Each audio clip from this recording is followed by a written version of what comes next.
At the Creating Change Conference, we gather, we stand tall. From every corner of the nation, heed the rallying call. Voices rising in unison from sea to shining sea, working hand in hand for justice, for love and liberty. Oh, the Richie and John Show brings a beacon in the night, shining truth and fairness against the dark with light. In the shadows of the stronghold, they'll not silence diversity, for a world of freedom and equality will be the change we need to see. The Mutual Broadcasting System presents Richie and John, the podcast that connects you with the people, events, headlines, and lifestyle interests of the global LGBTQ+ community. Here's Richie Roy and John McMullen.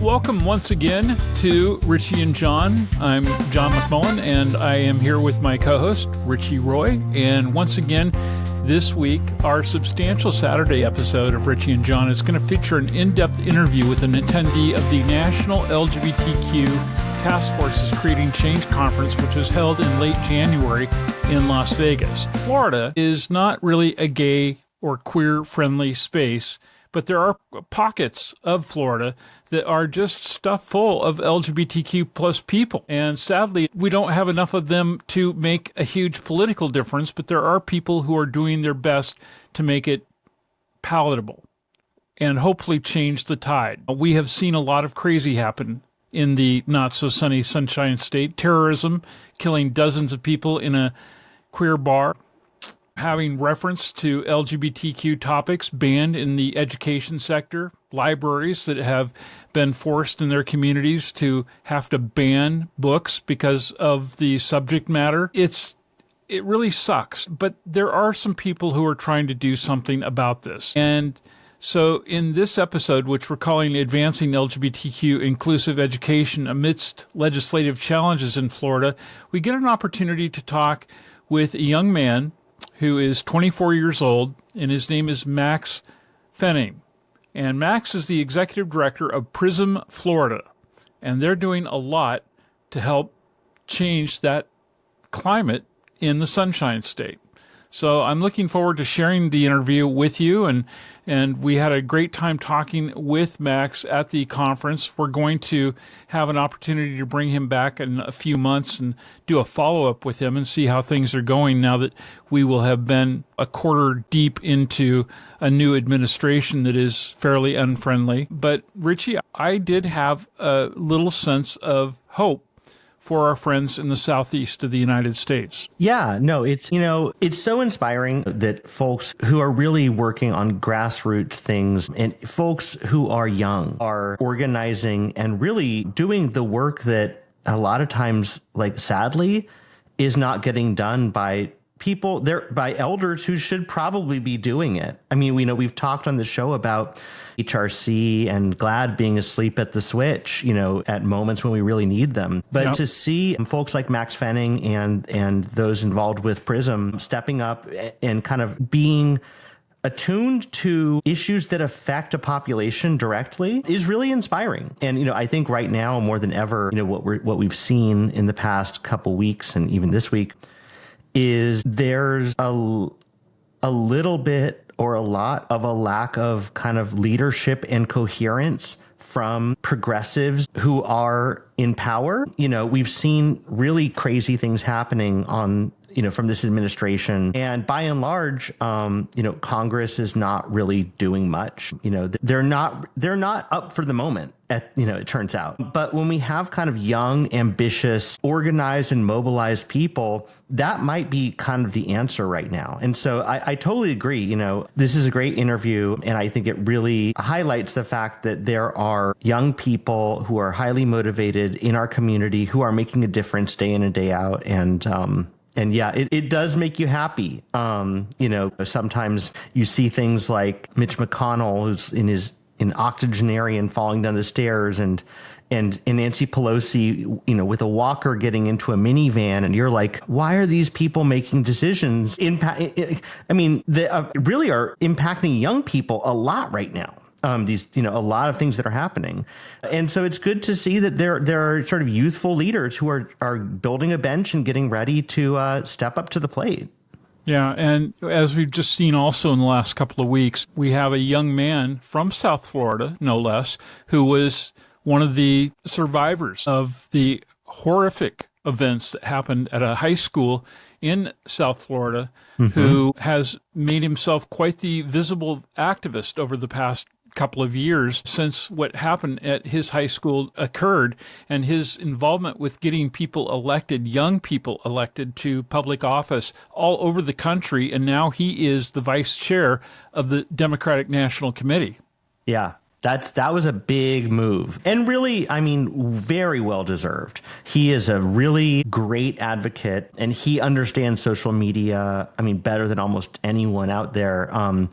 He is regularly on Twitter and Instagram and you name it. He's out there fighting the good fight. And so, yeah, I agree that was a really good move. And I'm really happy to see that the DNC kind of acknowledged that fresh blood is needed. Well, let's get into this conversation with our guest today, Maxx Fenning. And I'll tell you, I don't have nearly as many photos of him as we had of our guest last week, who we had talked with, Miss Lulu, but we will have some visuals up during this, as it was an audio only interview. And if you're watching on our YouTube feed, you'll still see something there, but I hope that you'll hang with us through the whole interview, because it's not only a really great interview, it's a really inspiring one for those of us who are not necessarily on the front lines, but really dependent upon good people being on the front lines. And this guy, he's going places. So we'll get into that right now and come back and have a few final thoughts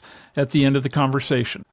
Now I have the opportunity to speak with Maxx Fenning. He is with an organization called PRISM Florida. No, not prison, although there's probably enough people leading that state who deserve to be there. But no, it's PRISM, PRISM, Florida. And you are joining us as their executive director. Tell us, first of all, about what PRISM does. Yeah, so PRISM is a proudly youth-led nonprofit.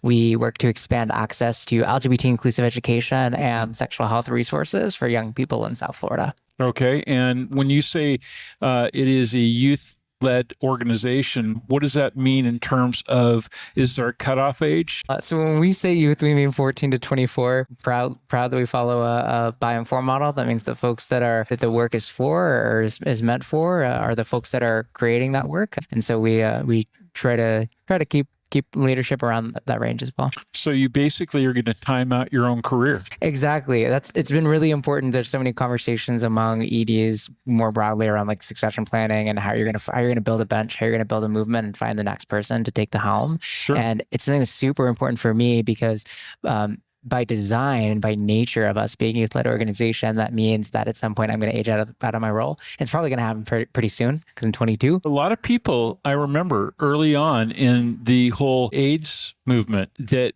were hoping beyond hope that they were going to be run out of a job because there would be a cure. And we're not there yet. I mean, we are worlds better than we were back in the 1980s, 90s, but at the same time, we have not reached that objective. I know AIDS and other sexually transmitted infections or diseases are things that are of high priority to you folks at PRISM Florida. Tell us about the kinds of services that you are providing. Yeah, I appreciate you mentioning that. The reality is that over 50% of all new STI cases in the United States are actually from folks between the ages of 15 and 24. So teenagers, college students they're having sex.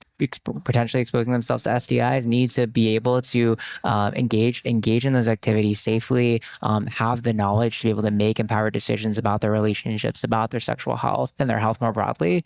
And that is rooted in education, right? We have to provide them with that powerful tool that is knowledge to be able to do that. So in practice, what our work looks like is I largely break that out into three main buckets. So the first of which is creating educational resources ourselves. Of course, in the state of Florida, we have seen attacks against the public education system and a rollback of what has historically been fairly inclusive curriculum, particularly in South Florida, even compared to like on a national scale. Of course, we have the infamous "Don't Say Gay" or "Don't Say LGBTQ+ law" and its expansion that has really pulled a lot of that back. And so we also know concurrently that more and more young people are turning online to get information, and so we do a lot to fill in that gap by meeting them where they're at on social media. Of course, there's so many shifts happening on social media platforms currently, both in their leadership and the legislative environment. But that's a really key space that we hold. Is there a real threat towards online resources I know that in adult entertainment, for instance, there is in several states, especially along the South or in what we would consider the Bible Belt states, with some of the prohibitions that have impacted their business. But in terms of yours as a educational resource outlet for people who really need access, life-saving access to this information, are there similar types of threats that exist in your region and specifically in Florida? Yeah, we are seeing so much on a state and national scale in terms of access to online resources. Of course, one of the most notable on a national scale is KOSA or KOSHA, the Kids Online Safety and Health Act, which would potentially restrict access to LGBT-related topics. It says, stuff that's inappropriate for children, but that could mean a whole wealth of things. You'd think that you would have, Max, a safety net with something like the United States Supreme Court. You would think, right? That you live actually in one of the toughest regions of the country when it comes to the circuit courts, and then ultimately going up to the Supreme Court to defend what you would think would be constitutionally protected speech, to help people whose lives could be threatened by not having access to that kind of information. Yeah, absolutely. We live in the free state of Florida, and as they call it, and we are facing. We know is that of course that Florida is, for better or for worse, and has for decades been the blueprint of America, as Ron DeSantis said during his presidential campaign, short-lived as it was. The blueprint. The blueprint of America. And it truly is for better or for worse when we talk about things in the 70s, for instance, human rights ordinances protecting folks on the basis from discrimination on the basis of sexual orientation, to, of course, here in the 2020s, the Don't Say Gay laws and all of those other things that have propagated across the South and beyond. Yeah. And social media is surely no different. We're not necessarily at the forefront of some of these attacks against social media platforms, but have been a part of it for sure. And the 2024 legislative session, House Bill 3 passed, which did a number of things. One of which was, as you mentioned, restricted access to adult content online, requires sites that host that significant portion of their content is adult content to have age verification for adults. Right. Of course, it made headlines. It went into effect this year. Made headlines because Pornhub, as it has done in many states that have enacted similar legislation, has decided because of the privacy. Like your friends over in Texas. Of course, because of the privacy concerns that creates for adult users, that they have completely stopped offering services. Of course, searches for VPNs have spiked in our state as a result. But as it relates to our work in particular, another piece of that legislation that was baked in sort of last minute is a restriction for young people to access social media platforms broadly, and so it actually bans young folks under the age of 14 from accessing social media platforms, and also requires parental permission for folks ages 14 and 15. Of course, that's it's a limited amount of overlap with our age range, but significant enough. Those are folks that are in need of resources, are in need of spaces to build community, and social media is one of the really critical ways that they do that. I want to back up just a second here, because I will admit my partner in doing this show, Richie, He is somebody who enjoys going to Florida for recreational purposes. I have been there many times and have, in fact, in previous professional life, taken shows and LGBTQ related shows, like when I was at Sirius XM, to Florida and done plenty of content from that state. But it's hard for me to want to go to Florida for recreational purposes, for vacation, for business even. And I have other people I know who have personally made choices to not fly to even international destinations if they have to make a stop, like, for instance, through Miami, because they don't want to put any of their dollars through the state of Florida and do anything to help their economy. And this includes heterosexual friends of mine who have, for instance, children who are trans.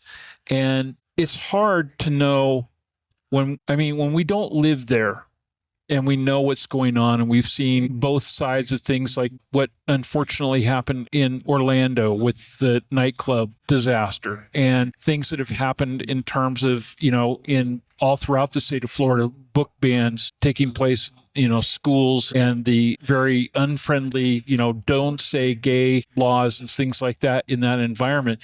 Of course, not everybody is in that realm of thinking. But at the same time that we don't want to necessarily benefit the state's coffers and punish them for their short-sightedness, we also are very concerned about and want to be able to support the people in our community who, whether they choose to live there or it's where they live and they can't just pick up and move and go somewhere that's more progressive or, life affirming.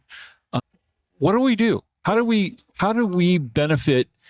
be of benefit to your organization and other organizations that serve LGBTQ people in the state of Florida and maintain kind of the arm's distance from your legislature and governor, and at the same time be able to help organizations and communities like your own when you're trying to help people deal with these problems in, what hopefully will be a temporary help? Yeah, absolutely. What I appreciate is that you didn't just say can't leave. You said don't want to as well. Yeah. And that's an important reality, right?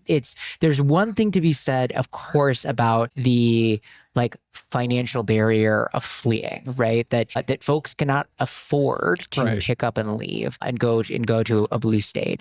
But there's also people who don't want to leave their family. There are folks that do have the means potentially to move to California or Colorado or Washington State. But if you've grown up in a red state, if you've grown up in Florida, your family lived there, your friends live there. That's where your job that you love is, right? That your home, that your potentially your childhood home, right? To expect that someone would leave that all behind just because they can, it just is unrealistic. Yeah. It's an unrealistic expectation. And so we have to be doing more to support folks staying. And what that means, of course, is supporting organizations that are doing the work. For could plug us, but there's so many other organizations that are doing really, really important work to support queer Floridians. Mutual aid is also really, really important. Investing in queer businesses. You can contribute to a queer Florida economy without necessarily, in a more impactful and effective way. And then also there's something to be said about ensuring that when you're if you are seeking, outside of the state of Florida, for instance, to vote with your dollar in our state, right, and invest in queer organizations or queer businesses in Florida. Also be mindful of that we're also investing specifically in, of course, youth-led organizations, BIPOC-led organizations, trans-led organizations that are oftentimes under-resourced and are doing a lot of really, really impactful work with not a lot of money. I think that that's really important for all of us to know, because I have friends who listen to this program, or, and even people who are not my close personal friends, but people who listen and who hear us say things, and they'll write to us and they'll say, "Oh, you just hate Florida." And it's like, no, I hate the sinners of Florida's legislature who are doing very anti-LGBTQ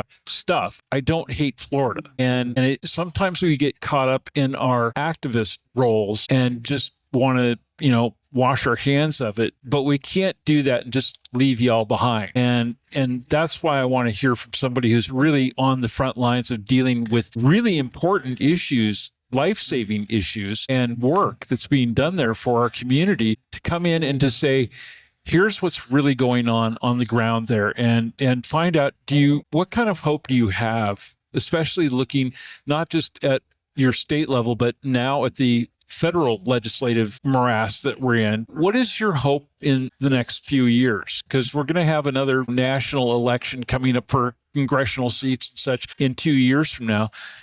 Do you think that Florida will swing back to being blue at some point? Or are there people who are really working at the political level in that state who are trying to help move people back to some sort of reality? Because everybody's family is affected by this, whether they want to believe it or not. Yeah, I think that I firmly believe, and maybe it's the youthful naivety in me, but I do firmly believe that Florida at some point is gonna swing back, at least in some fashion. Of course, they've been saying that every cycle for the past 2 cycles and then not doing anything around voter reg, but I digress on that front. I think that what's important to know is that Wait, I want you to back up and to further clarify that. So tell us what is or is not going on in terms of voter registration. Yeah, so there's so much that I could say about our state party. I think that we have not invested enough in year-round voter registration. I also do not think that we have been heeding the progressive wing of our party. I think that our party, by nature being a swing state, a place with a lot of independent voters, a place with a lot of non-party affiliated voters, that we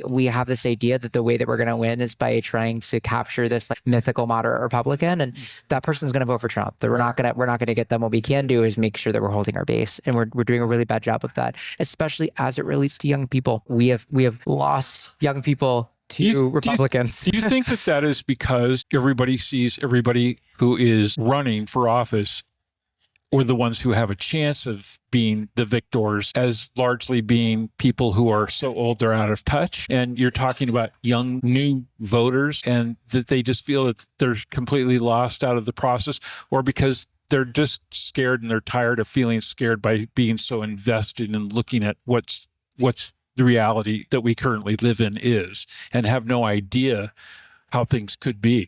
Yeah, it's 100% both of those things. Yeah. I think that young people are too often left out of the picture. That's outside of my role at PRISM. I also sit on the youth advisory council, the youth advisory council on the Florida Democratic Party, and I will say, not a lot of actionable stuff. A whole lot of the time, it's gotten a lot better. I think that our party has understood that they really need to be taking those bodies seriously. That they really need to be investing more resources in supporting young people and listening to young people, because we're going to keep hemorrhaging our bases, whether it be young people or people of color. We're even now worried on the Florida level, but even on a national scale, the Democrats are abandoning trans people, and we've seen that. For instance, have you guys looked really closely at data from this last election cycle and gone, wow, here are the things we can truly identify as being the cause of why people either didn't vote this way or just didn't vote? I mean, I'm from a very, very extremely blue state, California, and I live in Palm Springs, a very gay friendly. And when I say gay, I mean, the entire queer community, LGBTQIA, but yet, as somebody who's also very active in his county's Democratic Party, it's interesting to look at the data that we've gotten back and seeing that it wasn't so much people who flipped and went to the other side. It was how many of our own people, knowing full well what happens when you don't vote, just didn't show up. And how hard is it to show up when everybody in that state votes by mail? All you have to do is fill the thing out and slip it in the mailbox. It is hard to think that a party is going to save you when they don't listen to you, when they don't invite you into a conversation. And I think that that's an issue that our state party has really plagued our state party, is that we are not inviting people into these conversations. Have they learned? I am hopeful that this will be the year that they finally do, because we keep shifting red and we keep losing ground. I think unfortunately, I think that what the lessons that have been taken by some is that we need to move further to the center, which I don't think is going to be a tenable strategy. I don't want to get too far away from PRISM, Florida in this conversation, but I do want to ask you, because there is one young man from Florida who gained a lot of attention in this last cycle, I think, nationally, and I think has the right ideas in mind. I'd like to hear what you think in terms of being somebody who's there and active on the front lines dealing with youth issues. Obviously, Florida has been squarely in the sights of people who are concerned about school shootings, things like that. David Hogg has done an amazing job, I think, of trying to get young people involved in the political process for any number of reasons. But nonetheless, his has been motivated by his high school having been shot up. How do you feel about that, and in terms of getting more young Floridians involved in the process who are going to ultimately be able to change the flavor of politics in that state? I could talk about this one for ages. I think that it is so important that we are building a bench, right? I often say so often. I remember I came to creating change a couple of years ago, and every single time I come into conference spaces, it's, they hear how young I am, and they're like, "Oh my God, I'm so glad that you're here. You're going to save us. Young people are the future, and you're all going to save us. And you're going to fix the world." And we will. We're going to do it. But we're not going to be able to do that by ourselves and on our lonesome. It's not realistic. And oftentimes what I hear when people say that to me is, "Oh my God, I'm so glad that you're here, because now I'm so tired. I've been doing this for decades. I can't do it anymore. I'm so exhausted." Like, go. That's not a sustainable handoff of power and responsibility. What it feels like if we have to keep rebuilding everything from the starting line rather than keep building upon what we've already established, it's all lost ground. And what I often say is, it's, if young people are the future, we really want to make sure that's a future that we can be proud of. We can jointly be proud of. And it's not enough to pass the baton if we shackle their feet to the ground. We should be strapping rocket boosters to the back of every young person and saying, "Here are the resources, here are the connections, here's the wisdom and skill set and leadership building that I've been able to benefit from over these decades that I've been in this work. Take it and go." And that's how we actually finally get across the finish line. It's not by saying, well, that's all mine still, but go fix the problems for us because you're the future. And so I think that, you know what, there's been a lot of generations of, "You're the future, do this, everything's going to be better because you're young," because there was a day when I was young and it was the same thing. "You're the future because you're going to change all that morass of crap that was here, 10 years ago, 20 years ago, 30 years ago." I see it time and time again, and that too is very cyclical. We keep pushing the future back when we do that. That's what I was trying to get at. And so I think it's so important that we are investing in young leaders. Of course, we're investing in youth-led work, but we're investing in the student movements. One of the things that was really disconcerting as a young organizer was seeing the level of, frankly, militant pushback against pro-Palestinian student protesters. Regardless of how you feel on the issue of Zionism itself, we all need to be on the same page that a fundamental principle of our democracy is the ability to speak freely, to organize on issues that we care about. Freedom of protest, freedom of speech are the pinnacle of a democratic institution. It's the pinnacle of creating change. And we need to be able to, at all fronts and at all points, stand behind those foundational democratic principles, even if we disagree on an issue, that we need to be able to stand in solidarity with folks that are having their fundamental First Amendment rights infringed upon. And that is not something in a state like Florida, where that there's a very, very pro-Israel contingent, that we haven't seen that take hold over these foundational democratic principles of ensuring that students and all people have First Amendment rights, freedom of speech, freedom of protest, and that they're not getting tear gassed on their college campuses for protesting. Back to PRISM, I said, not prison. Percentage of students we were talking about earlier, that you were talking about how many people were sexually active and how that obviously is a factor in some of the work that you do. How many of all those sexually active students or young people do you think are participating in being sexually safer? And how is that played, or how does it play into that in terms of the education that people can or cannot get access to right now? So I can't give you an exact percentage off the top of my head, but what I can tell you is that the number is dropping. The percentage of young people who say that they are consistently using condoms is dropping, and that can be for a number of reasons. I think as it relates to AIDS and HIV, specifically among folks that are traditionally the most at risk for AIDS and HIV, that PrEP is arguably one big reason that folks are PrEP and DoxyPap, for instance, are some of the main reasons. As long as you have access, and you're using it. As long as you have access, of course, not all folks do, but in many cases, that's a reason that condom usage has dropped. But also, more importantly, it is access to condom usage and it is access to education. In the state of Florida, there was a bill that passed in 2023. Traditionally, sex education, our Florida Department of Education will set the learning objectives for all students, but it is the school districts that are responsible for actually creating the curriculum or approving the specific curriculum to carry that out. And so that's largely been left to local control in our local school boards. Unfortunately, in 2023, I believe as part of the expansion of the Don't Say LGBT law, that also turned the ability or who's required to approve that curriculum to our Florida Department of Education, a body that is largely made up of members appointed by our fearless leader and Governor Ron DeSantis. And so what that means and what that resulted in practice is, first of all, radio silence for over a year of which these school districts actually had no sexual health education whatsoever because they were waiting on the FDOE to make these approvals. And then in August of last year, verbal, nothing in writing, but verbal phone calls to each of these districts, essentially laying out that their sexual education curriculum, first of all, has not been approved and that it must be abstinence only.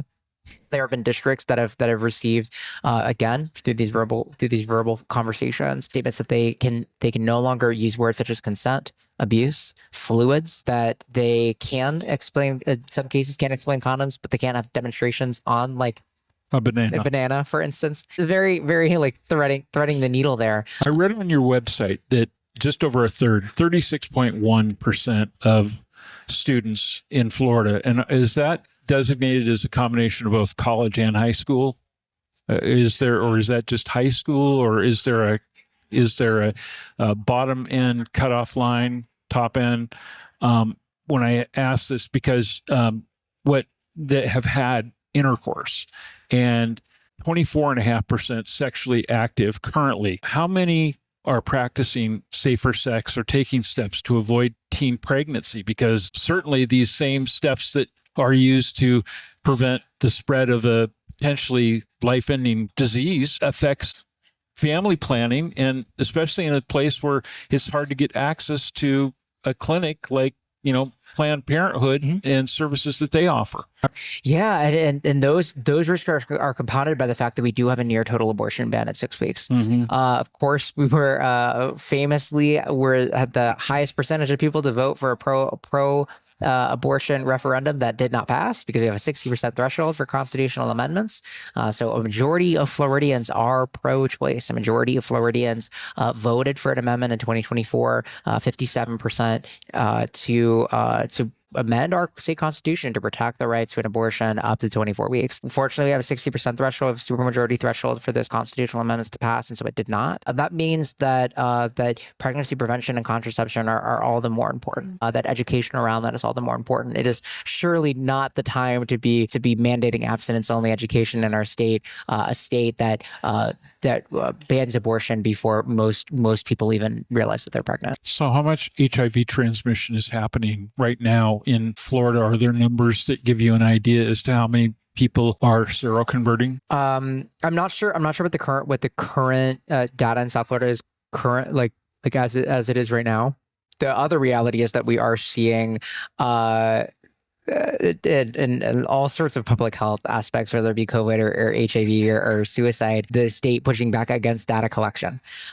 We have opted out of the YRBS, the Youth Risk Behavior Survey, for instance. You guys maybe should hand out shovels so people could just stick their head in the sink. Yeah, I could just dig. Although it's digging the hole deeper. A little too much snow to do that right now on the Florida beaches. What do you do in this environment? How do you keep people from wanting to slit their wrists? I can't tell you how many young people I have heard from in the last 3 or 4 months that in anticipation of that last election and then especially following that last election, young people who listen to this program who have called me or written to me and have articulated that between these kinds of issues and the fact that they think that they're going to live to see the day that this planet burns up with them still alive on it could happen, and they're freaked out. And should I just end it now and just get the hell out? In a state like Florida, harm reduction is critical. Yeah. We have seen one of the most upsetting patterns that we have often seen with legislation or rulemaking or whatever it may be is over enforcement and pre-enforcement. And I anticipate that we're going to see that on a national level with the executive orders that are, again, fearless president, the Orange Man, has Florida recently. resident. And Florida, yeah, fearless president and Florida resident assigned. And so what I caution for folks outside of Florida, especially that are navigating what those are going to look like, is the wisdom that we have garnered from the similar situations that we have faced over the past few years in Florida, which is that understanding what these things do and do not do is critical to harm mitigation. Because we of course, many of these things will be challenged in courts. Not all of them are going to be overturned in courts, and we are going to have to live with them possibly until the next administration. And so we need to be able to limit and declaw these executive orders or rulemaking or whatever it may be as effectively as possible. What that means is having the most limited interpretation of them as possible. One of the things that was such a big win in the state of Florida was the settlement that we achieved around the Don't Say Gay law, which because one of the huge issues that we faced with the Don't Say Gay law was over enforcement and over interpretation. That it was vague by design, it was ambiguous by design, and what that meant is that a lot of school districts were implementing that law in a way that was far beyond what it actually did in practice. What the settlement did is it actually clarified what the law does and does not allow, and it gave us a much more strong ground to be able to come to the school districts and say, teachers are allowed to do this, students are allowed to do this, administration are allowed to do this, and you should continue to protect those and make that clear in your professional development with your principals and the training that you're offering teachers and your communication with parents and in your support for students. And that translates into so many other things when we're talking about, for instance, there's so much gray area around the executive order for passports and gender markers on passports. It is still, at least to some extent, unclear how that is going to apply to things like new passports, renewals, and all of these various arenas. And so to some extent, we do need to wait and be very, very deliberate about making sure that we have accurate and consistent messaging, and that limits the scope of how these things are actually being implemented, of course, without running the risk of running afoul of the law. Right. Well, you got your hands full.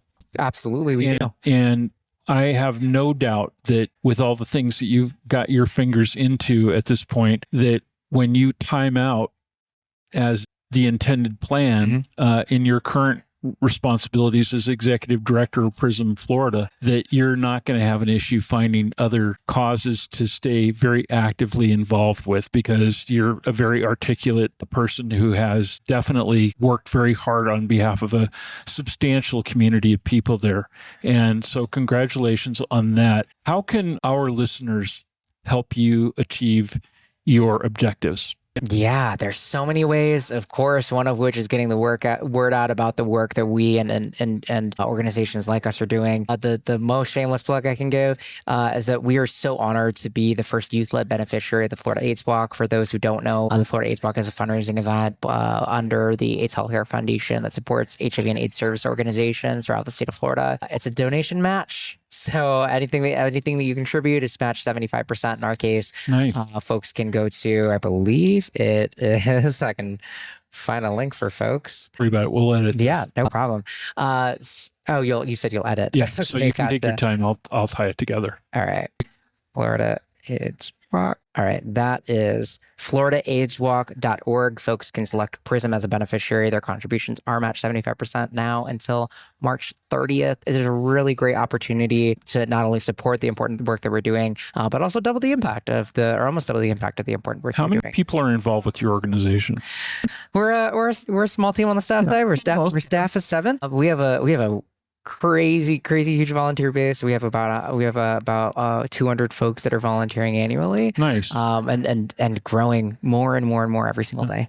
Do you anticipate seeing your organization grow? Into Absolutely. other areas that you're not even dealing with at this point, but I think that one of the arenas that we have branched out into more and more over the past year, especially, that is not necessarily LGBT specific, but that has a significant amount of overlap, especially here where we are in Florida, is just the academic freedom movement. That we're not just an LGBT organization, we're an LGBT education related organization. And we have seen, like I said, the infringement of free speech rights for our students. We have seen the demolition of tenure for professors. We have seen the demolition of, our LGBT service organizations on school campuses and resource centers on school campuses. In so many ways, we have seen attacks against the education system and the propagandizing, in fact, in many cases, of the education system. You had that big organization down there, Mothers for, if I'm not mistaken, I think it's called Mothers for Hypocrisy. The groups like that, do they actually help you as they get exposed for their various hypocrisy? Yeah. So it's really interesting is how much the wind has been taken out from under the wings of organizations like Moms for Liberty. I think one of the most notable examples was our school board elections back in August, where I believe it was over 60% of Moms for Liberty endorsed candidates did not win their elections. I think it might have actually been higher than that. They did not have a good election night during our primaries and our school board elections. It looked a little different, but look, I've never been a Republican. I have many in my family who are no longer, but I've known so many good people who their political focus for years, decades even, was with the Republican Party because they had conservative, mostly financial, not so much socially driven issue concerns. And most of them have fled away from that. Some of the strongest, most conservative people who have seen their party be hijacked by the kinds of, numbskulls who are now leading these organizations and, are part of these movements like MAGA and so on. So I don't want to vilify all people who are conservative. I understand people who want smart usage of public resources and things like that. However, it seems to me that as they prevail in moving this direction, that ultimately it's going to blow up in their face. I mean, when you have a guy who clearly admits that, he's spent, a couple of $100 million on helping somebody win a campaign, and that there may have openly been discussion about cheating to get there, using voting machines that might have been hacked and things like that. I think people eventually catch on. Nobody likes to have to admit that I'm on team loser. And so I think that's one of the hardest parts for people to give up on a flawed candidate. But as people do that and realize that this does not represent who I am, my hope is that we go back to like the 1990s, the mid-late 90s era, when I remember going to the first Human Rights Campaign national dinner in Washington, D.C., and hearing a United States sitting president speak for the first time to a LGBTQ rights group when President Bill Clinton talked. And that night he implored on, the couple of thousand people who were in that room that what they needed to do was to live their lives and to make sure that their neighbors, their families and all that knew that they were out to them, because it would put a face on a community that people may not realize, just that they had a personal relationship to people who are in our community and who they would have to look at, wow, I love this person. I care about this person. This person's an honest person. This person is not a degenerate. And by doing that and having that identity, even we've had Supreme Court justices who were conservative who acknowledged, because of neighbors that they had that were openly queer, that they had to rethink things. And I think that when you have that light shed on our lives and who we are, and that, people should just be able to love whoever they love. And it makes a huge difference. And then you start to see the walls close in on these people with very limited thinking and, who join this gang mentality of, you're a sicko and, the left is always wrong and, the right is always right. And I don't know. I just have a sense that you guys will be the generation that will finally bring it around the bend. And we're very hopeful for that. I was so hopeful that there would be a turn in this last election cycle because I knew that with all of the people who are coming out of the youngest generation now that we're going to be voting in a presidential election for their first time, that was a moment of great hope, and it didn't happen. And I do not want to see people give up on the thought that, well, it didn't work then, so it's never going to work. So I don't care. I'm not going to be involved in the process and all that. Do you, as an executive director of a service organization to the LGBTQIA community, do you see more people wanting to get involved than not? I mean, I come to this conference, the Creating Change conference this week, at the end of a terrible week of having to watch so much good that had been done to wipe out so much bad that had been done for the previous 4 years to the previous administration. Now, I come into this environment and I am so motivated and so heartened to see all of these people, thousands of people who want to get engaged, who don't want to run away, who are not going to move away from this country, but who are going to be here and going to fight and make sure that people don't give up. Yeah, I am confident that as long as we are standing staunchly behind the next generation, that they're gonna do some phenomenal work. Yeah, great. Well, thank you for the phenomenal work that you do. And again, why don't you share with people how they can get more information about PRISM Florida and find out more about how they can support your various endeavors there? Yeah, absolutely. So our website is www.prismfl.org. We are prism.fl on Instagram. We are prismfl on TikTok and prism_FL on Twitter.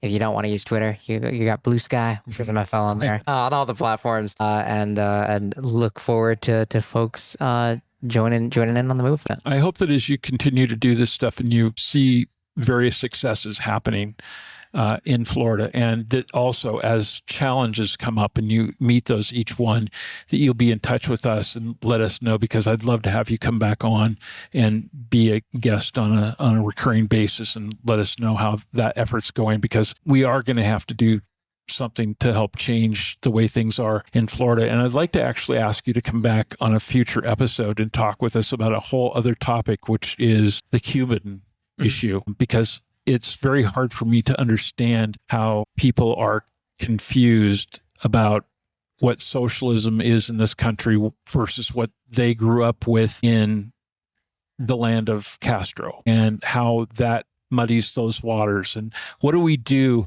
to bring them back to the side of reality?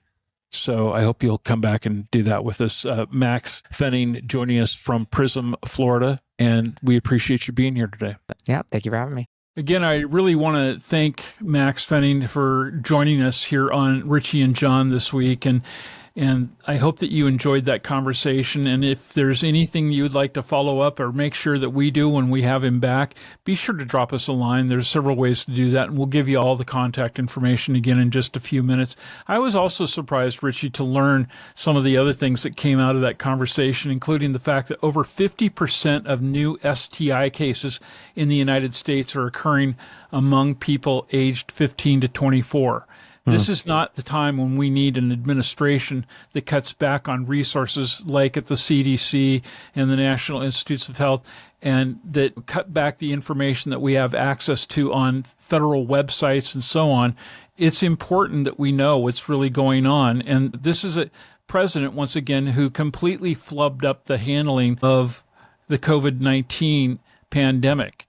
I certainly don't trust him with, getting accurate information on prevention of STIs and that kind of thing, which is really important to our community. I mean, absolutely. It is a guarantee that under this administration, that is not what we're going to get. We're not going to get folks who are interested in science or reality. I mean, HHS is going to be run by RFK Jr., who is an anti-vaxxer, puts methylene blue in his water when he's flying because that is supposed to be an antioxidant, believing in ivermectin, all of these just kooky snake oil things, raw milk, you name it. And that is not, and gutting NIH and gutting CDC and burying current data on even emerging things like avian flu, let alone, the sort of the assault on any federal websites, grants, or anything that mentions gender, LGBT, pregnancy, diversity. They have basically these code words. I mean, they have a list of words that if they exist, it is not being funded and it is being scrubbed from the websites. So, you bring up a good point, and education is really important. And, the work that, Maxx Fenning and, groups like PRISM are doing to kind of get the word out about STIs and being safe is vital. And I think what we really need to do to be realistic in the next 4 years is, to the extent you can, depending on where you live, lean on your state. If you're in a blue state, you're going to need your state to step up and be mapping out public health, to be collecting data, to be doing that work. Because the federal government is not going to right now. It just is not. And I don't think that there's no appetite in Congress to push back on this. They just don't seem to care about the fact that there's just sort of a rogue administration just dismantling the federal government in front of us.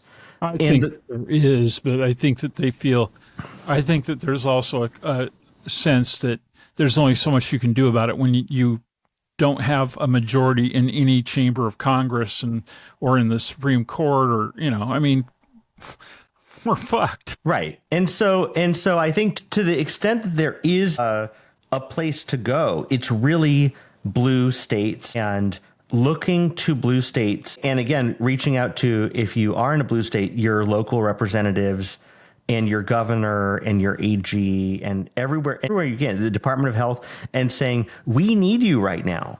We need you to step up because we are losing valuable resources right now. And I will tell you also, if you're in a red state where you have a representative who is part of the mega crowd, I want you to pick up the phone and you need to call those senators and those Congress members, because the amount of traffic that is going through the United States Senate and House of Representatives telephone systems right now is off the charts. They are doing like 4 to 6 times the normal amount of activity on those phones in terms of, in any given second, how many incoming lines there are. And it is important because we have seen some changes occur where the president and all the president's men have had to take a step or two backwards and have had to repeal some of the things they've done, because even from those red states, they're getting a lot of pushback on,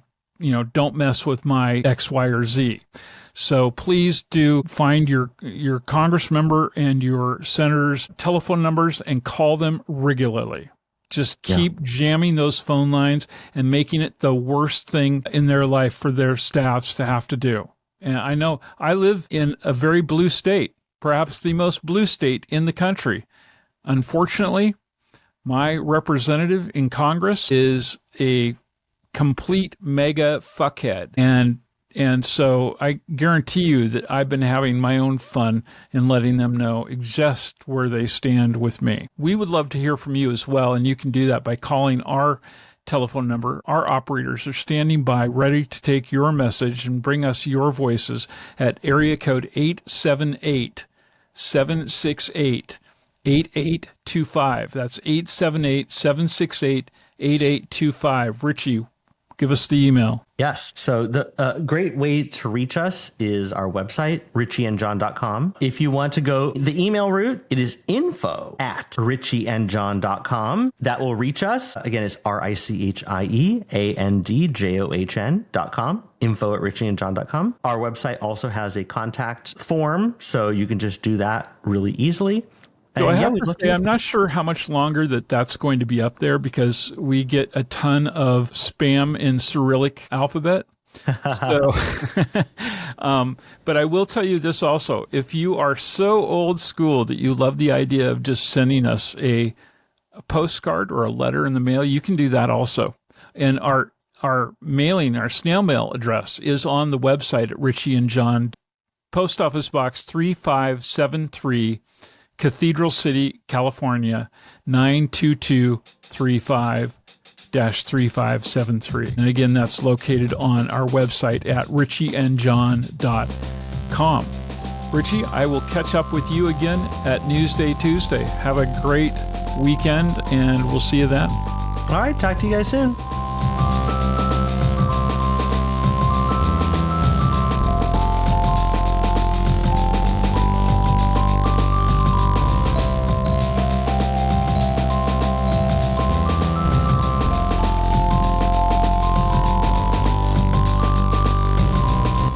Thank you for joining us on Richie and John. This podcast is a production of the Mutual Broadcasting System and is available at richieandjohn.com, as well as most major podcast portals, including Apple Podcasts, Amazon Music, and Spotify.